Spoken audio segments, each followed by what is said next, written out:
Chapter 1. The Final Curtain.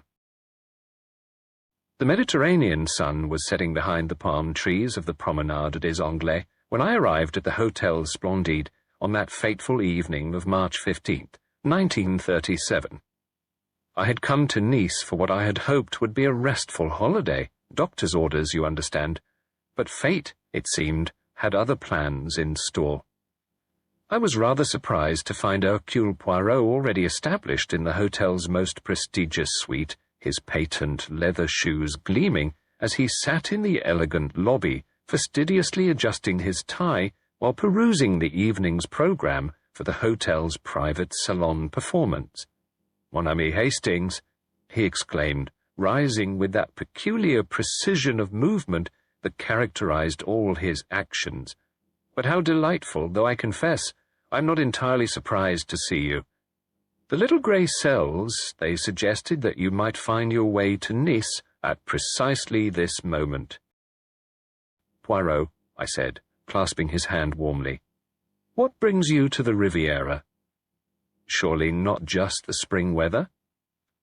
His eyes twinkled with that familiar gleam of professional interest.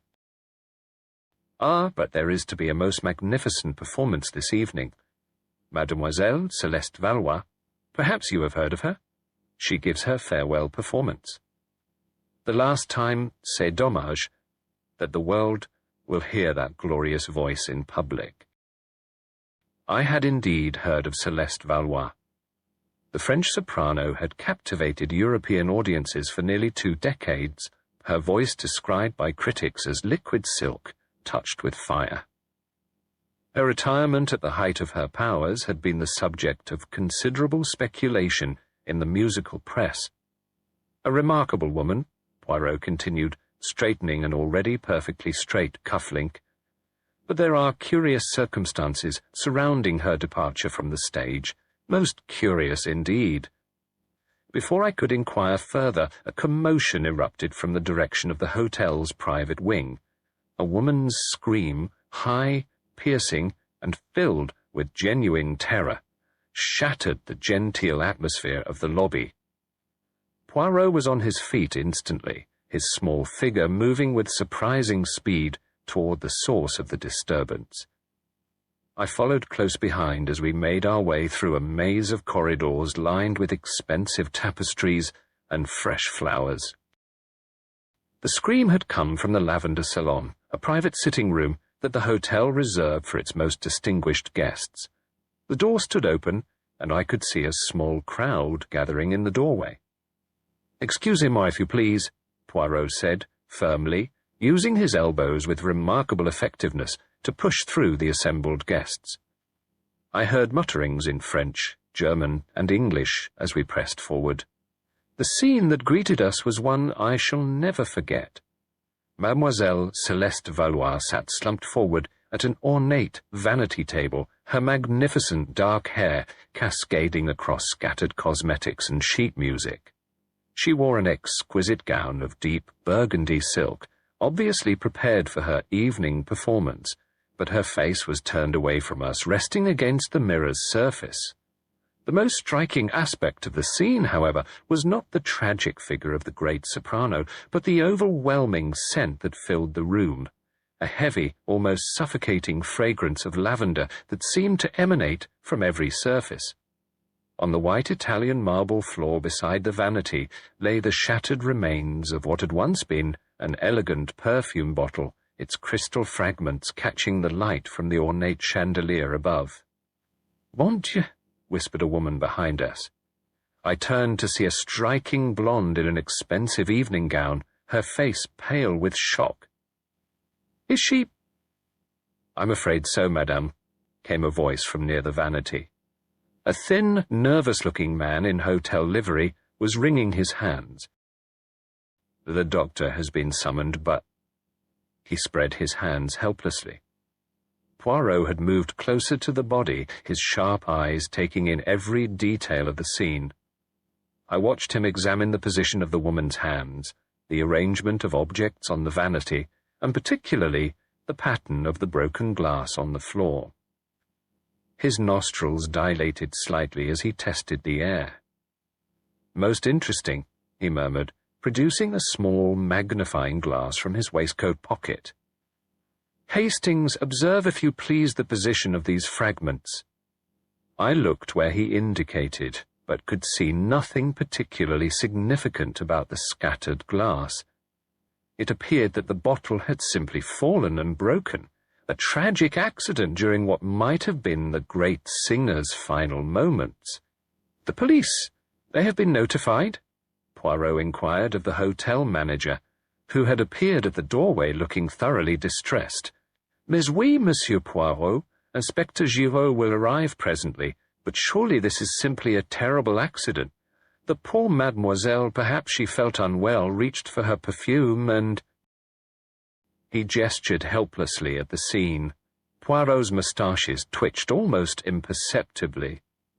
Perhaps, Monsieur Dubois, perhaps, but tell me, who discovered the body? The maid Marie, the manager replied. She came to inform mademoiselle that her accompanist had arrived for the final rehearsal. When she received no response to her knocking, she used her key and found— He could not finish the sentence. I noticed that several of the hotel guests were now gathered in the doorway, their faces bearing expressions of shock, curiosity, and in some cases what appeared to be carefully controlled emotion. A distinguished gentleman with greying temples stood beside a woman whose diamonds caught the light as she dabbed at her eyes with a lace handkerchief. Near them, a younger woman in simpler dress watched the proceedings with an intensity that seemed somehow inappropriate to the circumstances.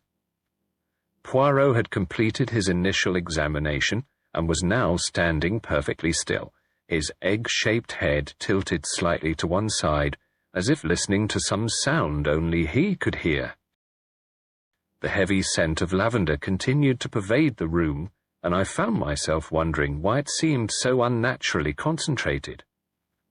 The sound of approaching footsteps announced the arrival of the local authorities, and I saw Poirot's face assume that expression of polite resignation he always wore when forced to deal with official incompetence.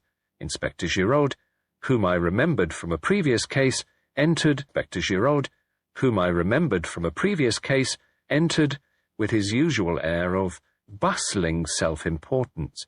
As the inspector began his preliminary examination, I caught Poirot's eye and saw there that familiar glint of professional interest mixed with something else, a certain satisfaction, perhaps, at finding himself once again confronted with a puzzle worthy of his talents.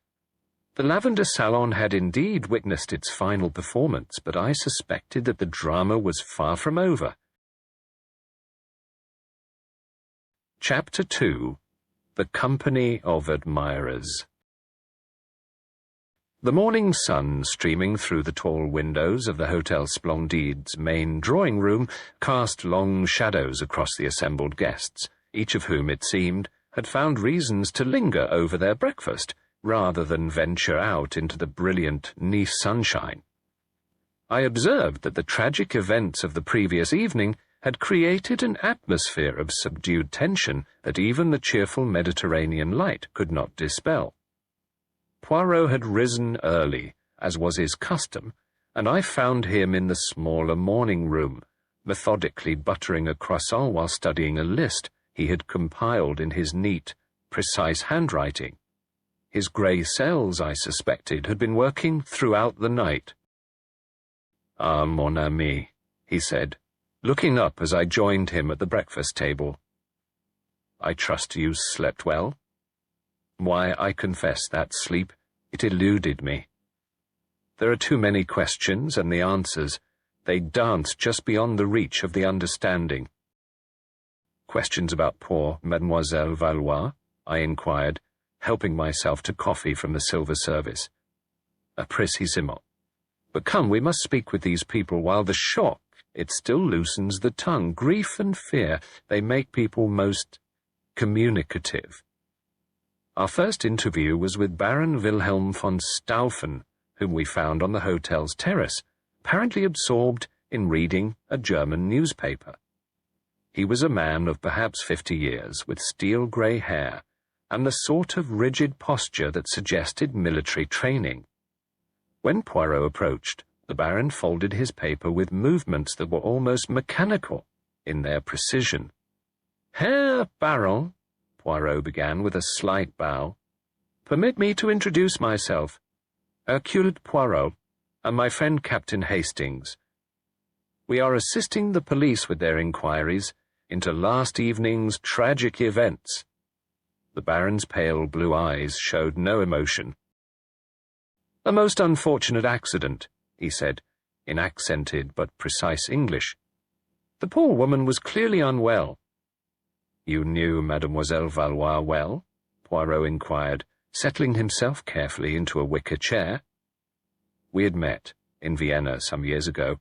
I attended several of her performances." The Baron's fingers drummed once against the newspaper, then stopped abruptly. "She was a remarkable artist." I noticed that he consulted his pocket watch twice during our brief conversation, and when Poirot asked about his movements the previous evening, his account was delivered with a sort of rehearsed precision that made me wonder if he had been practicing it. "I retired early," he stated. "The mountain air, it does not agree with me as it once did. I was in my room by 9 o'clock. Our next encounter was with the young woman I had noticed watching the scenes so intently the night before. Marguerite Dubois proved to be Mademoiselle Valois' understudy, a petite brunette with intelligent dark eyes and calloused fingertips that spoke of countless hours at the piano. We found her in the music room, staring at the sheet music that had been prepared for the evening's cancelled performance. Her shoulders shook slightly, though whether from grief or some other emotion, I could not determine. "Mademoiselle," Poirot said gently, "we are deeply sorry for your loss." She turned toward us, and I saw that her eyes were red-rimmed but dry. She was everything I hoped to become," she said quietly. "And now you will have other opportunities," Poirot observed, his tone carefully neutral. Marguerite's laugh was bitter. "You think I wanted this? That I would wish for her death simply to advance my own career?" She gestured sharply at the music. "Celeste was going to help me. She had promised. But now it is too late." "Help you how, mademoiselle?" Poirot leaned forward slightly, his manner encouraging confidences. "There are complications in the musical world. People who would prevent young artists from advancing. Celeste understood these difficulties." She glanced around nervously. "But I cannot say more. It would not be safe." The Countess Elena Rossetti was quite a different proposition altogether. We discovered her in the hotel's elegant conservatory, seated among the exotic plants and marble statuary, wearing a flowing dress of midnight blue that complemented her dramatic dark beauty. Her fingers, I noticed, were adorned with several magnificent rings, and she carried herself with the unconscious authority that comes only from generations of aristocratic breeding. "Monsieur Poirot," she said, extending a graceful hand, "your reputation precedes you, though I confess I had hoped never to require your services." "Madame la Comtesse," Poirot replied, executing a formal bow. "We are investigating the circumstances surrounding the death of Mademoiselle Valois. I understand you were acquainted with the lady." The Countess's composure faltered almost imperceptibly. "We were friends, close friends. Her loss is—" She paused, seeming to gather herself. "Forgive me, it is most difficult." "You visited her yesterday evening?" Poirot asked. "Briefly, to wish her well for the performance." The Countess's hands twisted in her lap. She seemed in excellent spirits. We discussed personal matters. "And the nature of these personal matters?" Poirot inquired. A shadow crossed the Countess's elegant features. "Private concerns, Monsieur Poirot, surely not relevant to this terrible accident." Our final interview of the morning was with Mr. Theodore Armitage and his wife Vivienne, wealthy collectors who had come to Nice specifically to hear Mademoiselle Valois's farewell performance.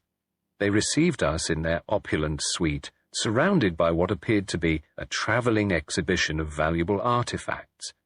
Mr. Armitage was a portly gentleman with the soft hands of someone who had never performed manual labour, while his wife was a sharp-featured woman whose eyes seemed to catalogue and appraise everything they fell upon.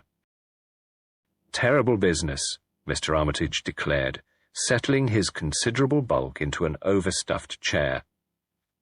"We were so looking forward to the performance, paid quite handsomely for the privilege, I might add." "The woman was clearly unstable," Mrs. Armitage interjected with surprising vehemence. "All that dramatic nonsense about farewell performances. No doubt she was taking some sort of farewell performances. No doubt she was taking some sort of medication that affected her judgment." "You had met Mademoiselle Valois before?" Poirot inquired. "Once or twice," Mr. Armitage replied vaguely. "At various social functions. My wife collects musical memorabilia, you understand." Mrs. Armitage's laugh was sharp. "I collect valuable items, Theodore. There is a difference. And that woman's possessions will no doubt be quite sought after now." "How remarkably prescient of you, madam," Poirot murmured, his tone so mild that Mrs. Armitage seemed uncertain whether she had been complimented or criticised. As we took our leave, I could not help but notice that Mrs. Armitage was already making notes in a small leather book, her pen moving with the rapid efficiency of someone conducting an inventory. The hotel manager, Monsieur Dubois, intercepted us as we made our way back toward the main staircase.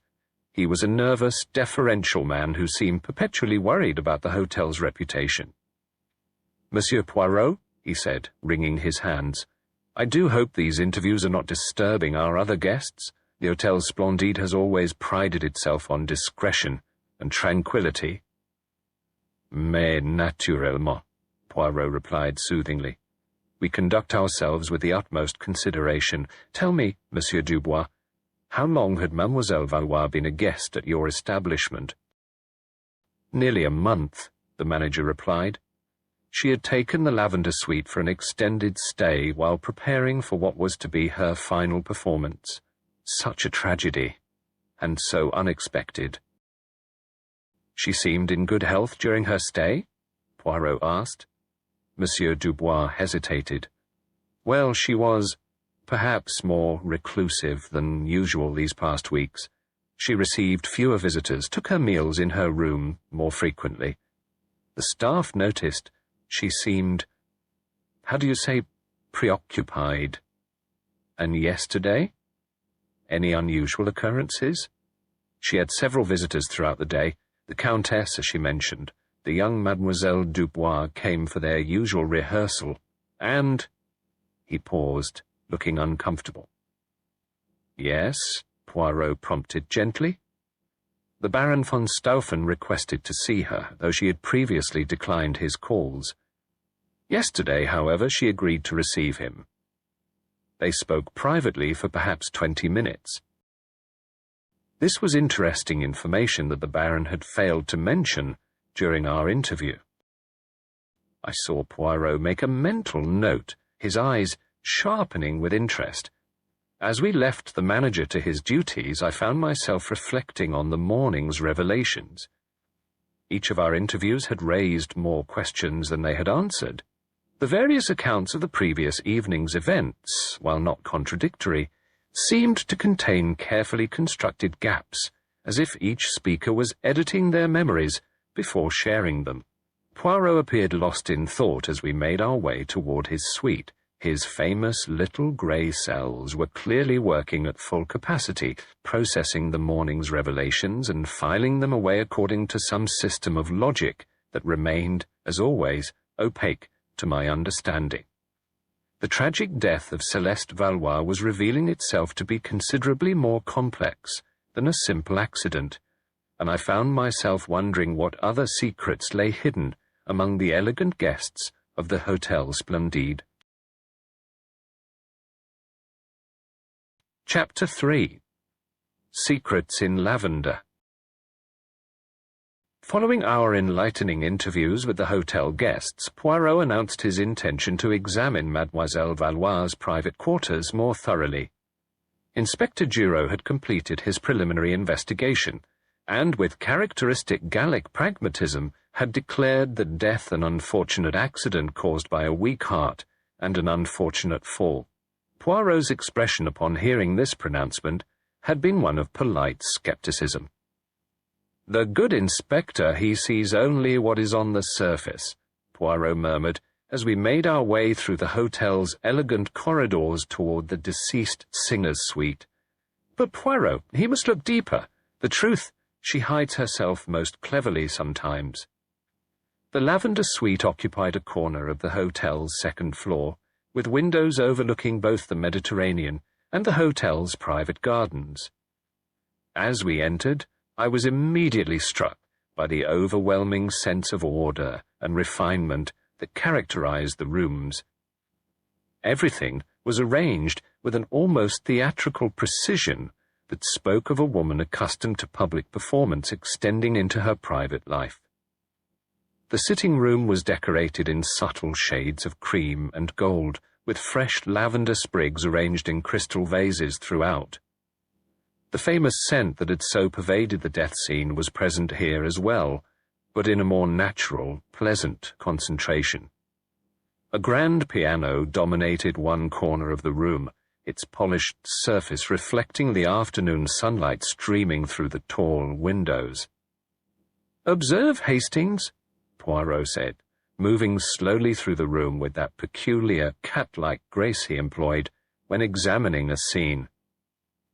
"What does this room tell us about Mademoiselle Valois?" I looked around, noting the expensive furnishings and the obvious care with which everything had been arranged. "She was a woman of considerable means and refined taste," I ventured. "Certainement. But what else?" "Look more closely at the details." Following his example, I began to examine the room more carefully.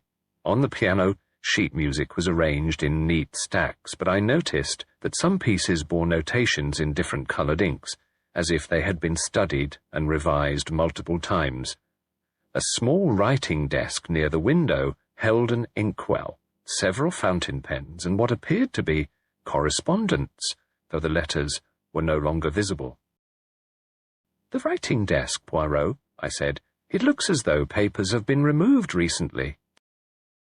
"Précisément, mon ami. And notice, if you please, the slight discoloration of the leather blotter. Something has been placed there regularly, perhaps a book or journal, but it is no longer present." We moved into the bedroom, which maintained the same elegant simplicity as the sitting room. The wardrobe, when opened, revealed an extensive collection of gowns and costumes, each carefully preserved and arranged. However, I noticed several empty spaces among the hanging garments, as if items had been removed. "She travelled light for someone planning an extended stay," I observed.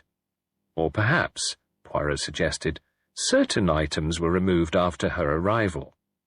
But by whom, and for what purpose?" It was in the bedroom's small dressing alcove that we made our most significant discovery. Hidden behind a loose panel in the wainscoting, Poirot's searching fingers located a slim, leather-bound volume. The book was approximately 6 inches square, bound in deep burgundy leather that matched the gown Mademoiselle Valois had been wearing when we found her. "Voilà," Poirot murmured with satisfaction. "The missing journal, I think." Opening the book revealed page after page of writing in a neat, feminine hand. However, as we quickly discovered, the contents were not in any language either of us could readily identify. The text appeared to be written in some form of code or cipher, with letters and symbols arranged in patterns that defied immediate comprehension. "Good heavens," I exclaimed, "what on earth would a celebrated opera singer need with secret codes?" "An excellent question, Hastings, and one that suggests our Mademoiselle Valois was perhaps more than she appeared to be." Poirot carefully examined several pages of the mysterious writing. "This is not a simple substitution cipher. It shows considerable sophistication in its construction." We were interrupted by a discreet knock at the door. Marie, the hotel maid who had discovered the body, stood in the doorway with obvious nervousness. "Pardonnez-moi, monsieur," she said in heavily accented English. "I have come to collect the linens for washing." "Of course, Marie," Poirot replied kindly, "but perhaps you could spare us a moment?" "You knew Mademoiselle Valois better than most, I think." The young woman's hands twisted in her apron. "She was always very kind to me, monsieur, not like some of the guests who treat the staff as if we were invisible." "Did you notice anything unusual about her behavior in recent days?" Poirot asked. Marie hesitated, glancing around the room as if afraid of being overheard. "She seemed worried, monsieur. She would ask me strange questions about the other guests, who visited whom, what conversations I might have overheard, and she was always writing in that little book of hers." "This book?" Poirot showed her the journal we had discovered. Marie's eyes widened. "Oui, monsieur, she carried it with her always, and she would write in it at the strangest times. Sometimes I would find her writing at 3 in the morning, sitting by the window with just a single candle for light." "Did she ever receive any unusual visitors? People who might not have come through the main entrance?" The maid's nervousness increased visibly. There was a man, monsieur. He came twice, maybe 3 times, always very late at night. He did not come through the lobby, but somehow found his way to her private balcony. I saw him only once, from the service corridor, a thin man, very pale, wearing a dark coat. This was intriguing information indeed. "Did Mademoiselle Valois seem pleased or distressed by these visits?" Poirot inquired. "Frightened, I think," Marie replied quietly. "After his visits, she would pace the floor for hours, and she began asking me about the other guests more frequently after his first visit." Poirot thanked the maid, and after she had departed with her bundle of linens, returned his attention to the coded journal. He had settled himself in a comfortable chair by the window, and was studying the mysterious writing with the concentrated intensity he brought to all puzzles. "This is fascinating work, Hastings," he murmured, not looking up from the pages. "See here, the pattern suggests that this is based on musical notation somehow. Note how certain sequences repeat, rather like musical phrases." I peered over his shoulder at the incomprehensible symbols. To my untrained eye, they appeared to be nothing more than an elaborate form of shorthand, but I had learned to trust Poirot's insights in such matters. "If it's musical, perhaps it relates to her professional work," I suggested. "Perhaps. Or perhaps her professional work provided a convenient cover for other activities." Poirot closed the journal carefully and slipped it into his jacket pocket. "But we must be cautious, mon ami. If Mademoiselle Valois felt the need to hide this journal so carefully, and if she was receiving mysterious midnight visitors, then we are dealing with something considerably more dangerous than a simple accident." As we prepared to leave the suite, I noticed that the overwhelming scent of lavender seemed even more concentrated here than it had in the salon where we found the body. The observation troubled me for reasons I could not quite articulate, but Poirot seemed to understand my discomfort. "You are right to be puzzled by the perfume, Hastings. It is too strong, too artificial somehow. Natural lavender does not maintain such intensity in a closed room." He paused at the door, taking one final look around the elegant chambers. "No, there is something very deliberate about that scent. Something that was meant to mask other odors, perhaps, or to draw attention away from other evidence." The afternoon sun was beginning to set over the Mediterranean as we made our way back to Poirot's suite, the mysterious journal secure in his possession, and our minds filled with new questions about the increasingly complex circumstances surrounding Celeste Valois' death. The simple accident that Inspector Giraud had so readily accepted was revealing itself to be something far more sinister, and I found myself wondering what other secrets lay hidden within the elegant walls of the Hotel Splendide. Chapter 4. The German Question. The discovery of Mademoiselle Valois' coded journal had clearly stimulated Poirot's intellectual appetite, and I found him the following morning seated in the hotel's garden pavilion, the mysterious book open before him alongside several sheets of paper covered with his neat calculations. The Mediterranean breeze stirred the pages gently as he worked with the concentrated intensity of a master craftsman. "Bon matin, Hastings," he said without looking up from his work. "I have been making some progress with our chanteuse's little secret. Most fascinating it is, but also most disturbing." "You've broken the code?" I asked, settling myself in the chair beside him. "Partially, only partially, but enough to understand that Mademoiselle Valois was indeed involved in activities far removed from the opera stage." He tapped his pencil thoughtfully against the journal's leather cover. "However, before we delve deeper into these revelations, I think we must speak again with the Baron von Stauffen. His earlier testimony, it contained certain omissions. We found the Baron in his usual morning position on the terrace, though today he appeared less composed than during our previous encounter. His newspaper lay folded and unread beside his coffee cup, and I noticed that his typically immaculate appearance showed signs of a restless night. His collar was slightly askew, and his usually perfectly groomed hair showed traces of having been run through with nervous fingers. "Herr Baron," Poirot began with his customary politeness, "we have learned some additional details about Mademoiselle Valois' final day that we hoped you might clarify for us." The Baron's pale eyes flickered with what might have been alarm. "I have told you everything I know about the poor woman's accident."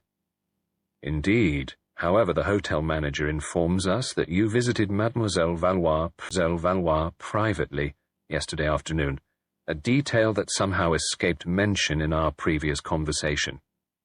I watched as the Baron's hands clenched almost imperceptibly before he regained control of himself. When he spoke, his voice carried a slight tremor that had not been present before. "Yes," he admitted reluctantly. "I did call upon her. It was a matter of old acquaintance, nothing more." "And the nature of this old acquaintance?" Poirot inquired gently. Baron von Stauffen was silent for a long moment, his gaze fixed on the horizon, where the Mediterranean met the sky. When he finally spoke, his words came slowly, as if each one required careful consideration.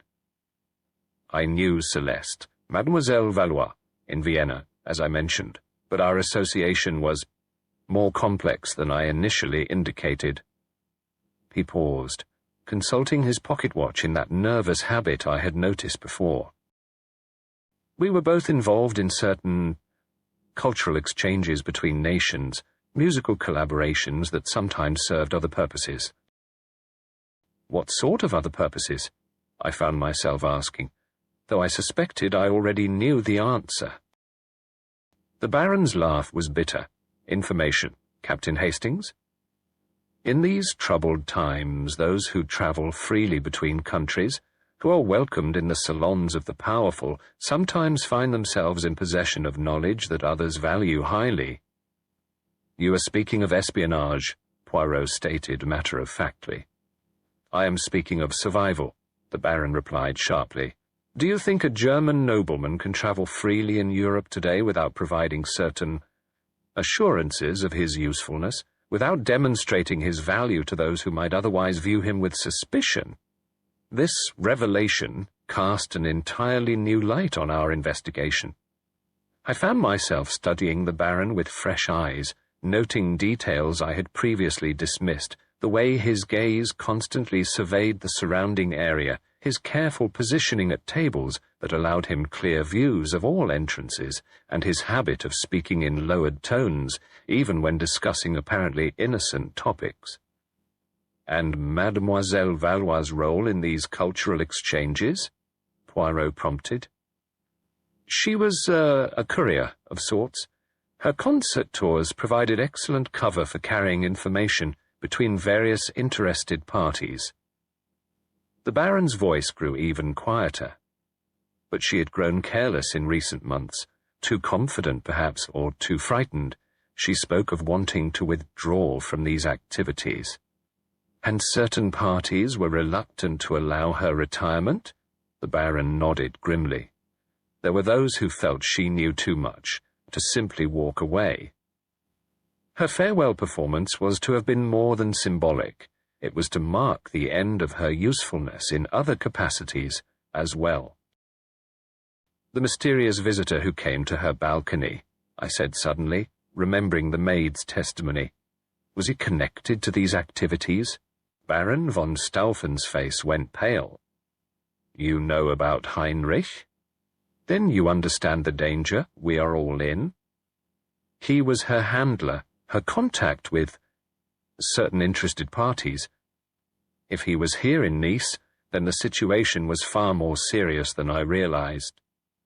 This Heinrich, describe him, please, Poirot requested. Thin, pale, always dressed in dark clothing, he moves like a shadow and has the disconcerting habit of appearing without warning. I had hoped never to see him again after Vienna, but if he followed Celeste here— The Baron left the sentence unfinished, but the implication was clear. Your visit to Mademoiselle Valois yesterday, was it to warn her of some danger? It was to plead with her to be more careful. There had been incidents involving others who had tried to leave the network. I feared for her safety, but she laughed at my concerns. She said she had taken precautions, that she had insurance against anyone who might wish her harm. What sort of insurance? Poirot's voice sharpened with interest. She would not say. Only that she had documented everything, and that certain revelations would prove embarrassing to powerful people if anything happened to her. The Baron stood abruptly, his agitation obvious. But such precautions are meaningless against men like Heinrich. They have ways of making deaths appear accidental, natural. Poor Celeste was naive to think her insurance would protect her. As the Baron prepared to leave us, Poirot posed one final question. This journal that Mademoiselle Valois kept, would it have contained the sort of documentation she referred to as insurance? The Baron's face showed genuine alarm for the first time. If such a journal exists, Monsieur Poirot, then everyone mentioned in it is in mortal danger. These people do not tolerate loose ends, and they consider exposure to be a form of treason that demands the ultimate penalty. After the Baron's departure, I found myself acutely aware of our surroundings in a way I had not been before. The cheerful Mediterranean setting suddenly seemed less benign, and I caught myself scanning the faces of other hotel guests with new suspicion. This puts a rather different complexion on things, doesn't it, Poirot? I said, if we're dealing with international espionage. It explains much, Poirot agreed, carefully folding his notes and securing them in his jacket pocket. The sophisticated cipher, the mysterious visitors, the victim's evident fear in her final weeks. But it also raises new questions. If Mademoiselle Valois possessed such dangerous information, and if her death was arranged by professionals, then how do we explain the apparently clumsy nature of the crime scene? What do you mean? The broken perfume bottle, mon ami, the overwhelming scent of lavender. These are not the hallmarks of a professional assassination. They suggest either amateur work or— He paused thoughtfully. Or perhaps they are meant to suggest amateur work. As we made our way back toward the hotel, I could not shake the feeling that we were being observed. The Baron's revelations had opened a window into a shadowy world where famous singers carried state secrets and mysterious men crept along balconies in the dead of night. Yet somehow these dramatic revelations seemed to complicate rather than clarify the central mystery of Celeste Valois' death. The truth, as Poirot so often observed, was proving to be considerably more complex than it first appeared. Chapter 5. Affairs of the Heart. The revelations about Baron von Staufen's espionage connections had cast a new and sinister light over our investigation, but Poirot remained convinced that we had not yet uncovered the complete truth. As we returned to the hotel that afternoon, he announced his intention to speak once more with Countess Elena Rossetti. The Countess announced his intention to speak once more with Countess Elena Rossetti. The Countess, she has been most economical with the truth, he observed, adjusting his tie with characteristic precision. And in matters involving secrets of the heart, women often prove to be the most dangerous adversaries of all. We found the Countess in her private sitting room, a luxuriously appointed space overlooking the hotel's rose gardens. She was seated at a small writing desk, a half-finished letter before her, but I noticed that her pen had remained motionless for some time. Her elegant fingers trembled slightly as she set it aside upon our entrance. "Monsieur Poirot, Captain Hastings," she said, rising gracefully despite the obvious strain in her voice. "I confess I have been expecting you. The walls of even the finest hotels have ears, and news travels swiftly in such confined spaces. Then you are aware that we have learned of Mademoiselle Valois' additional activities?" Poirot inquired gently. The Countess moved to the window, her silhouette framed against the golden afternoon light. "If you mean her involvement with certain political interests, then yes, though I suspect you may not yet understand the full complexity of the situation. Perhaps you would enlighten us, madame." She turned back to face us, and I was struck by the profound sadness that shadowed her aristocratic features. "Celeste and our relationship was far more intimate than I initially suggested. We were not merely friends, Monsieur Poirot. We were lovers." The simple statement hung in the air between us, heavy with implications. I found myself somewhat embarrassed by such a frank admission, but Poirot merely nodded as if he had long suspected as much. "This relationship began in Vienna?" he asked. 3 years ago, when she performed at the State Opera, I was there with my husband, a diplomatic visit of sorts." The Countess returned to her chair, her movements carrying the weight of someone bearing a heavy burden. "Antonio, my husband, was engaged in discussions with various Austrian officials about mining concessions, tedious business affairs that required endless social obligations. But you found Mademoiselle Valois' company more stimulating."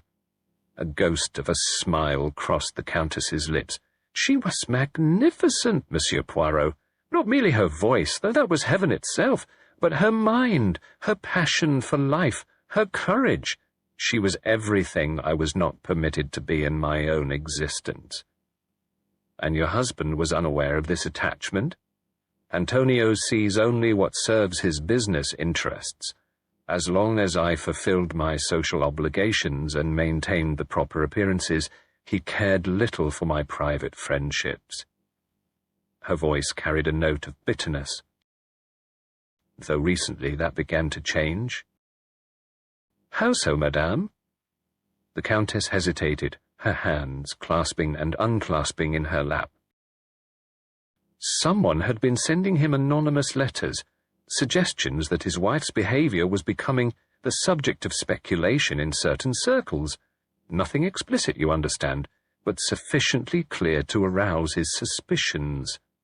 "Blackmail," I said, understanding immediately. "Of a sort, yes, though no money was demanded. The letters seemed designed purely to create discord, to threaten the discretion that had protected us both." She stood again, pacing to the mantelpiece where a collection of silver-framed photographs displayed various social occasions. Celeste was convinced that someone was attempting to manipulate us both. Did she suspect who might be responsible? Poirot asked. She had theories, but would not share them with me.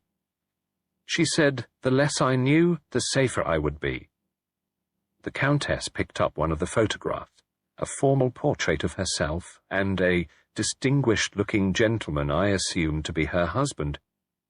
But she was frightened, Monsieur Poirot, more frightened than I had ever seen her. The silk scarf that was found in an unexpected location, Poirot said suddenly. Was it yours, madame? The Countess's composure faltered completely. How did you— Yes, it was mine, a favourite of Celeste's. She said the colour reminded her of twilight over the Adriatic. Her voice dropped to barely above a whisper. I had left it in her room some days ago. But it was discovered in the corridor outside the Baron's suite, Poirot observed. Can you explain how it came to be there? I retrieved it yesterday evening, after visiting Celeste to wish her well for the performance. The Countess's hands were shaking now. I knew it would be our final meeting. Once she retired from public life, she planned to disappear entirely. For both our sakes. You visited her before the performance? Yes, but she was different, agitated in a way I had never seen. She kept checking the time, glancing toward the windows as if expecting someone. She gave me back the scarf and several other small gifts I had given her over the years. She said it was safer if I had no mementos that could connect us. What time did you leave her? Perhaps 7 o'clock. I intended to return to my room to prepare for the evening's performance, but— She paused, her breathing becoming irregular. But I encountered Baron von Stauffen in the corridor. He seemed equally agitated, and when I dropped the scarf, he helped me retrieve it. We spoke briefly about Celeste's strange behavior. What did the Baron say? That she was in grave danger, and that I should stay away from her. He said there were people watching the hotel, people who would not hesitate to harm anyone they perceived as a threat. The Countess sank back into her chair. I thought he was being overly dramatic, but now you believe his warnings were justified? The way she died, Monsieur Poirot, it was too convenient, too perfectly timed. Celeste was many things, but she was not careless with her health or her person. She would never have taken medication carelessly or allowed herself to become so overwrought as to suffer an accidental poisoning. You believe she was murdered? The Countess met his gaze directly. I believe someone wanted her silenced before she could retire from her other activities. But I also believe that person underestimated Celeste's preparations for such a contingency. The insurance policy the Baron mentioned? She showed me a small portion of what she had compiled, names, dates, locations of meetings, coded references to information that had been passed along. Enough to destroy several powerful men if it ever became public. The Countess's voice grew stronger. She said she had hidden copies in multiple locations with instructions for their release if anything happened to her. Do you know where these documents might be hidden? She would not tell me. But she did say that the answer lay in something only I would understand, a reference to our first meeting, our first conversation about her art. The Countess looked puzzled. She spoke of the aria that made her weep, but I confess I cannot recall which specific piece she meant. As we prepared to take our leave, I noticed that the Countess had begun the unconscious action of shredding the letter she had been writing when we arrived. The pieces fell like snow onto the polished surface of her writing desk. One final question, madame, Poirot said gently.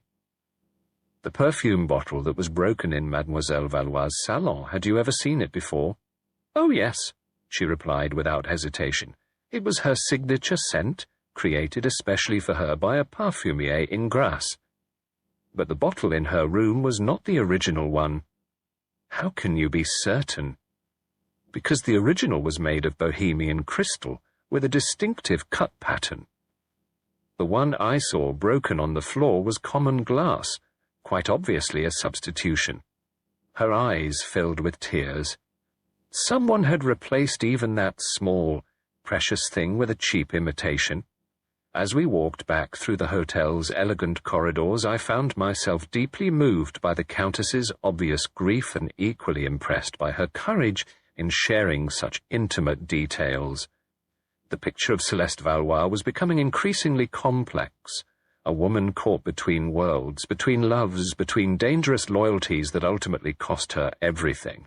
Yet beneath the tragedy, I sensed that Poirot was beginning to perceive a pattern, a logic to events that remained invisible to my less practiced eye. Chapter 6. The Understudy's Gambit. The morning following our illuminating conversation with Countess Rossetti found Poirot in an unusually contemplative mood. He had spent considerable time the previous evening studying Celeste's coded journal, and I noticed several additional sheets of paper covered with his careful notations scattered across his desk. "The cipher, it begins to yield its secrets," he announced as I joined him for breakfast. "But what it reveals, mon ami, is most disturbing indeed. Mademoiselle Valois was not merely a courier, she was maintaining detailed records of a network that extends far beyond what we initially imagined." "Have you identified the people mentioned in the journal?" I asked. "Some, yes, but others remain mysterious. There are references to l'ombre, the shadow, and la rossignol, the nightingale. Code names, clearly, but for whom?" He tapped his fountain pen thoughtfully against the journal's cover. "However, there is one name that appears frequently in plain text, Marguerite." This observation prompted our decision to interview the understudy once more. We found Marguerite Dubois in the hotel's small theatre space, a converted salon, where Mademoiselle Valois had been scheduled to give her farewell performance. The young woman was seated at the piano, her fingers moving silently over the keys as she read through a complex musical score. "Mademoiselle Dubois," Poirot said gently, his voice carrying clearly in the acoustically perfect space. "We hope we are not intruding upon your rehearsal?" She looked up, and I was struck by how much older she appeared than during our previous encounter. The events of the past few days seemed to have aged her considerably, adding lines of worry around her eyes and a tension to her posture that spoke of sleepless nights. "I was not rehearsing, Monsieur Poirot," she replied quietly. "I was simply remembering. Celeste taught me this piece, and I wanted to hear it once more as she would have played it." "The piece has special significance?" "It was the first aria she ever performed professionally, O mio babbino caro, from Puccini's Gianni Schicchi. She said it represented the moment she knew she was truly an artist, not merely someone who could carry a tune." Marguerite's fingers traced the notes on the page with obvious reverence. She called it the aria that made her weep. I saw Poirot's eyes sharpen with interest at this phrase, the same one Countess Rossetti had mentioned as holding special significance for Celeste. "You were very close to Mademoiselle Valois?" Poirot inquired. "She was like a mother to me," Marguerite replied, her voice thick with emotion. "When I first came to Nice 3 years ago, I was nobody, a provincial girl with dreams too large for her circumstances. Celeste took me under her wing, taught me not just music, but how to survive in a world that can be very cruel to young women with artistic ambitions." "Survive in what way, mademoiselle?" Marguerite hesitated, glancing around the empty theatre, as if afraid of being overheard. "There are men in this business, Monsieur Poirot, who believe that a woman's artistic talents are secondary to other services she might provide, Celeste showed me how to avoid such entanglements, how to protect myself while still advancing my career. And did she also teach you about her other activities, the ones unrelated to music? The young woman's face went pale. I don't know what you mean. Come, mademoiselle, we have learned about the network, about the information being passed between various parties. Your name appears frequently in Mademoiselle Valois' private records. Marguerite stood abruptly, moving to the window that overlooked the hotel's gardens. For a long moment, she remained silent, her shoulders rigid, with some internal struggle. She tried to keep me out of it, she finally said, but I insisted on helping. I was young and foolish, and thought it was all very romantic, like something from an adventure novel. What exactly did you do to help? Small things, mostly. I would carry messages sometimes, or I would create distractions during social gatherings while Celeste had private conversations with certain guests. I thought I was helping the cause of freedom, of democracy. Her laugh was bitter. I was such a naive child. But recently, your role had changed. Celeste became frightened. She said the network was becoming too dangerous, too violent. People were disappearing or dying in convenient accidents. She wanted to leave, but they wouldn't let her. Marguerite turned back to face us. So she began making plans. What sort of plans? She was documenting everything, every meeting, every piece of information passed, every person involved. She said it was her insurance policy, but I think it was also her way of cleansing her conscience. Marguerite's hands twisted together nervously. She asked me to help her create multiple copies of certain documents and to hide them in various locations. Do you know where these documents are hidden? Some of them, yes, but Celeste was careful never to let any one person know all the locations. She said it was safer that way. Marguerite moved to a music stand near the piano and carefully lifted the top several sheets of music. Beneath them was a manila envelope sealed with red wax. This is one of the copies. She asked me to keep it safe and to give it to someone trustworthy if anything happened to her. Poirot accepted the envelope with evident satisfaction. Most wise of you to preserve it, mademoiselle, and most wise of Mademoiselle Valois to choose her allies so carefully. There's something else, Marguerite said quietly. The night she died, I was supposed to meet with her after her final preparations for the performance. We had arranged a signal. If she felt it was safe to proceed with our planned revelations, she would leave her dressing-room door slightly ajar. If there was danger, she would lock it and leave a particular piece of sheet music on her music stand. And which signal did you find? Neither, Marguerite replied, her voice barely above a whisper. When I arrived at the appointed time, the door was closed but not locked, and there was no music on the stand at all. It was as if she had been interrupted before she could give any signal. What time was this? Shortly after 8 o'clock. I waited in the corridor for several minutes, but when she didn't appear, I assumed she had been delayed by other visitors. Marguerite's eyes filled with tears.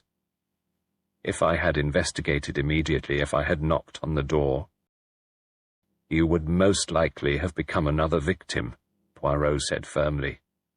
The person responsible for Mademoiselle Valois' death was clearly prepared for contingencies.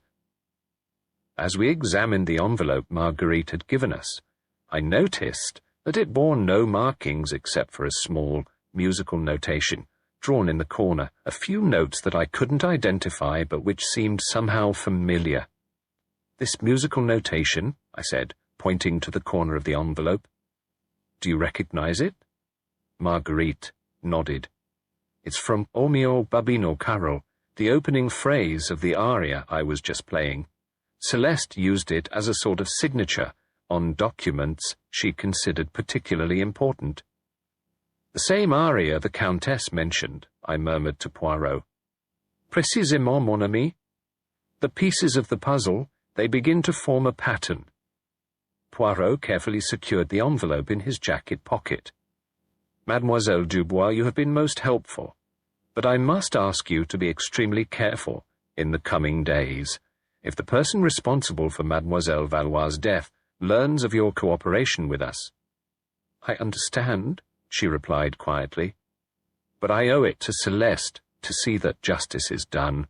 She saved me from a life of compromise and degradation. The least I can do is help expose the truth about her death." As we prepared to leave the theatre, I noticed that Marguerite had returned to the piano and was once again playing the opening measures of Puccini's aria.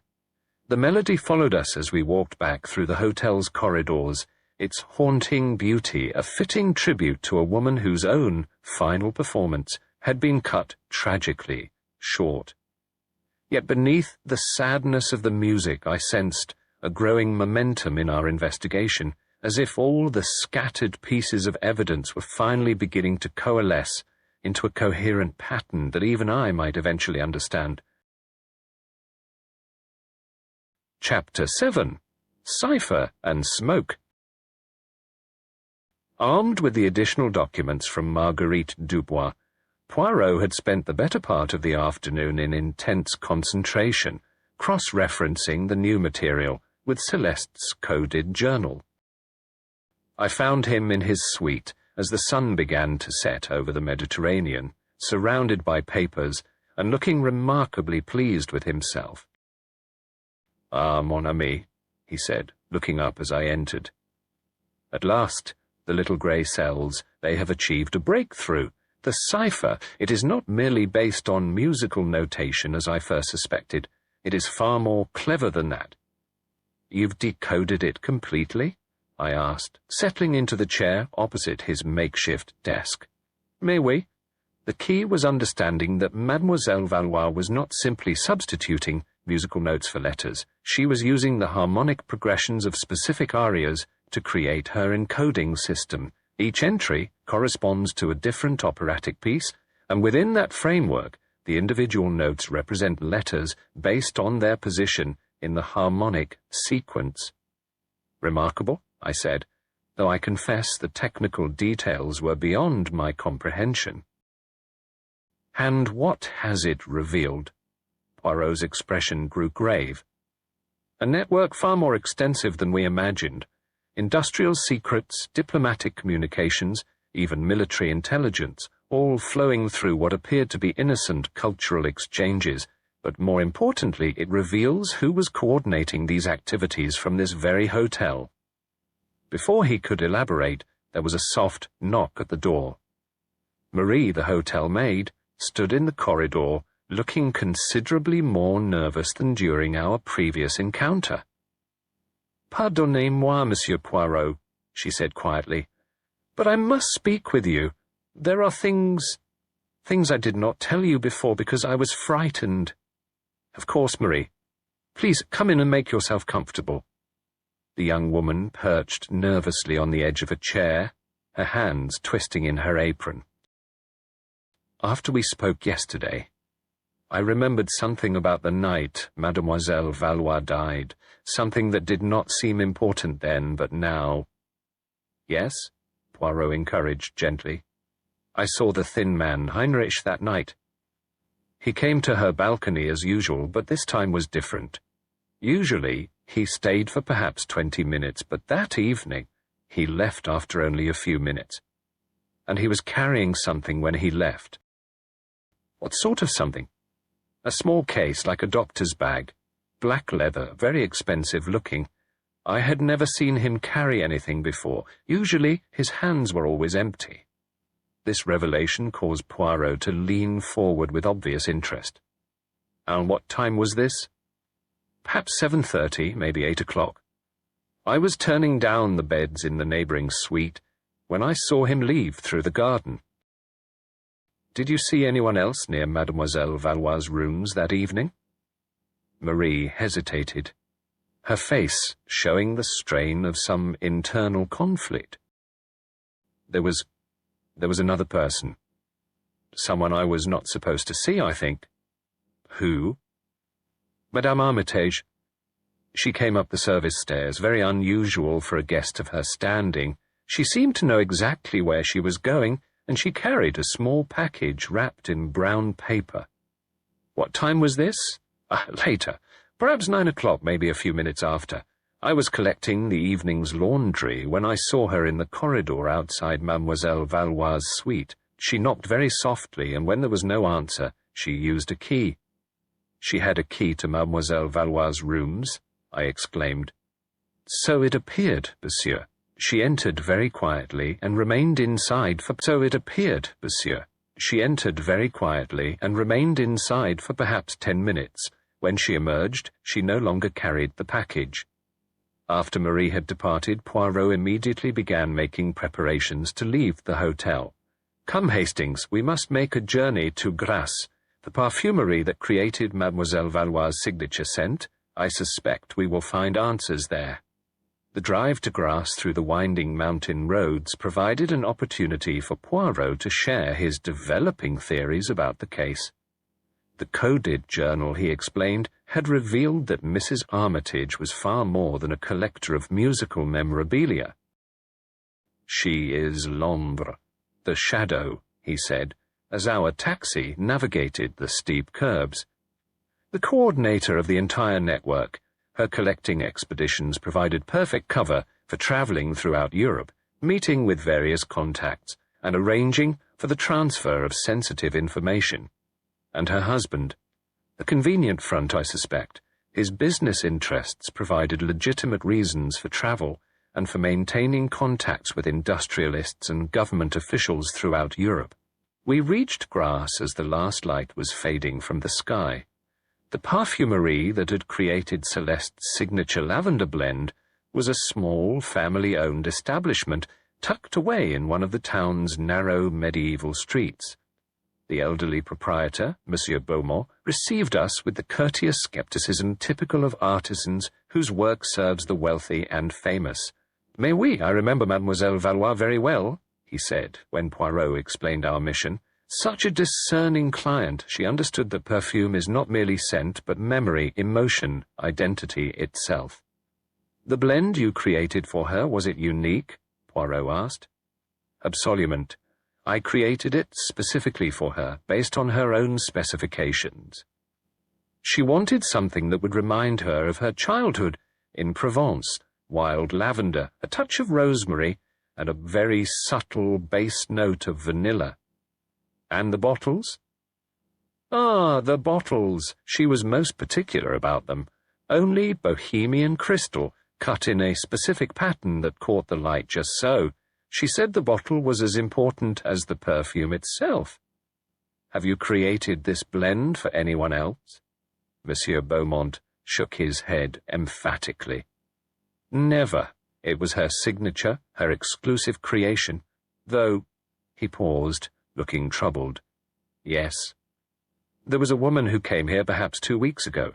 She brought a sample of the perfume and asked me to create something similar, but in a different concentration. She claimed to be Mademoiselle Valois' assistant, but something about her manner seemed incorrect. Can you describe this woman? Middle-aged, well-dressed, with very sharp eyes, she spoke French with an English accent, and was most insistent that I create the blend immediately. She also requested that I use common glass bottles rather than crystal. Did you fulfill her request? I created a similar blend, but I was not comfortable with the deception. The concentration she requested was much stronger than the original, almost overwhelming in its intensity. And when I questioned the need for such potency, she became quite agitated. As we drove back to Nice through the darkened countryside, the pieces of the puzzle were beginning to form a coherent picture in my mind. The substitute perfume bottle, the unnaturally strong scent in the death room, Mrs. Armitage's mysterious visit with a package, all pointed toward a carefully orchestrated plan. She killed her, I said suddenly. Mrs. Armitage killed Celeste Valois. The evidence certainly suggests it, Poirot agreed. But we must still determine exactly how the crime was accomplished, and more importantly, why Mrs. Armitage chose to eliminate someone who was clearly a valuable asset to her network. Perhaps Celeste had become too dangerous to keep alive? Perhaps. Or perhaps there was something more personal at stake. Poirot stared out at the lights of Nice as they came into view below us. Tomorrow, mon ami, we will gather all our suspects together and reveal the truth. But tonight, I must ensure that we have identified all the components of this most cleverly constructed crime. The Hotel Splendide seemed different as we returned, no longer the elegant refuge I had first encountered, but rather a stage set where a deadly drama had been performed with consummate skill. Yet I sensed that the final act was yet to come, and that Poirot's famous little grey cells had already written the script for tomorrow's dramatic conclusion. Chapter 8. The Final Performance. The Grand Salon of the Hotel Splendide had been transformed for what Poirot announced would be his final examination of the case. The evening light streaming through the tall windows cast long shadows across the assembled guests, each of whom had found compelling reasons to attend what they believed would be a routine summary of the investigation's findings. I took my customary position near the marble fireplace, from where I could observe both Poirot and the reactions of our assembled suspects. Baron von Stauffen sat rigidly upright in a Louis XVI chair, his military bearing unchanged despite the revelations of recent days. Countess Rossetti had chosen a position near the windows, her elegant black dress making her appear like a figure from a painting of noble grief. Marguerite Dubois perched nervously on the edge of a settee, her hands clasped tightly in her lap, while Mr. and Mrs. Armitage occupied prominent chairs in the centre of the room, their expressions ranging from polite interest to barely concealed impatience. "Mesdames et messieurs," Poirot began, his hands clasped behind his back as he stood before the assembled company. "We are gathered here this evening to discuss the tragic death of Mademoiselle Celeste Valois. What appeared to be a simple accident has revealed itself to be something far more complex, a crime of extraordinary calculation and cold-blooded precision." "Really, Monsieur Poirot?" Mrs. Armitage interjected with sharp irritation. Surely Inspector Giraud's investigation was thorough enough. The poor woman clearly suffered some sort of attack and accidentally broke a perfume bottle in her distress. "Ah, but that is where you are mistaken, madame," Poirot replied smoothly. "The perfume bottle was not accidentally broken. It was deliberately shattered to create the overwhelming scent that would mask other odors, specifically the scent of almonds that accompanies cyanide poisoning." A collective intake of breath swept through the room. I saw Baron von Staufen's face go pale, while Marguerite's hand flew to her throat in obvious shock. "Cyanide?" the Countess whispered. "But how is that possible? There was no evidence of—" "Because the poison was not administered in the traditional manner," Poirot continued. "It was delivered through the one medium that Mademoiselle Valois would never have suspected, her beloved lavender perfume. The killer created a substitute lavender perfume. The killer created a substitute blend identical in appearance, but containing a fatal concentration of hydrogen cyanide dissolved in the alcohol base." "But that's impossible," Mr. Armitage protested. "Cyanide has a distinctive odor. Surely she would have noticed." "Not if the perfume was sufficiently concentrated with lavender essence to mask the bitter almond scent." Our visit to the Parfumerie in Grasse confirmed that such a blend was created specifically for this purpose. Poirot's piercing gaze swept across the assembled faces. "The killer arranged for this substitute bottle to be placed in Mademoiselle Valois' salon, replacing her genuine Bohemian crystal bottle with a common glass imitation filled with liquid death.